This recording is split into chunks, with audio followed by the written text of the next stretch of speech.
Tips for capturing and editing the perfect Instagram photo. Hey there, friends! One thing we have pointed out before is that Instagram exploded in popularity thanks to image posts, which are the most common type of Instagram posts. And there's good reason for that. Image posts allow brands and content creators to share their best photos to create awareness and engagement. This is because great photos can help you to really show the quality and lifestyle that you want to reflect. To help you achieve that, we're going to share with you some tips that'll teach you how to capture and edit the perfect Instagram photos. Equipment and specs. You can use your smartphone camera to take your Instagram photos as long as your camera is between 18 and 25 megapixels. Other equipment you can buy to take amazing Instagram pictures include a softbox for lighting, an adjustable tripod to hold your phone, a selfie stick. Although all pictures you upload to Instagram will be shown as square on the feed, it helps to know the dimensions of your pictures according to format. Square photos should be 1080 by 1080 pixels.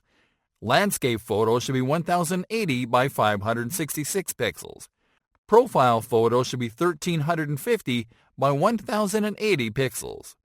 Taking the perfect Instagram photos. Having great equipment and knowing the right specs for your photos will allow you to take amazing pictures only when you combine it with the right techniques. Let's take a look at the best techniques to take great photos with your phone. Apply the rule of thirds. The rule of thirds is a technique where you place the subject of your picture a bit off-center to create a light imbalance that forces the viewer to pay more attention to the subject.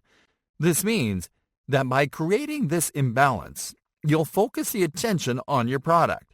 You can apply the rule of thirds by turning on your camera grid lines.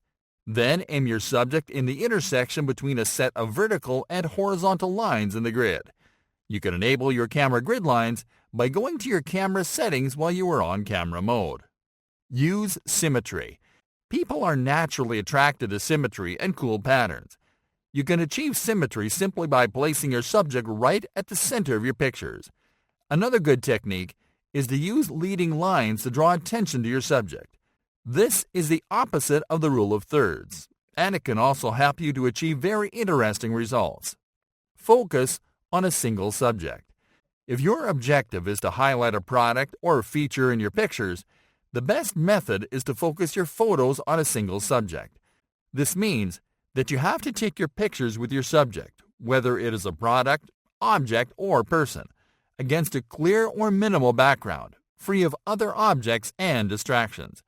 A good way to focus your photos on a single subject when you can't use a clear background, or when you prefer to use a natural background for your pictures, is to shoot your pictures against negative space. Negative space is simply empty space around the subject of your picture. You can achieve this by placing your product, object, or person against an empty wall, or inside an empty room. Try different angles and perspectives. When taking pictures, it is a good idea to test more than one angle and perspective. Because people are used to seeing stuff at eye level all the time, giving your photos an interesting perspective can rapidly increase engagement. You can do this simply by changing your shooting position. Experiment by twisting, turning, and doing inverse angles. Use natural light when possible. Soft boxes are very practical, but they can cause unwanted shadows and ugly light areas that can damage an otherwise nice photo. That's why we recommend you to use natural light when possible. Taking pictures of the outdoors right before sunset or at sunrise can help you to create warm, striking, natural-looking images.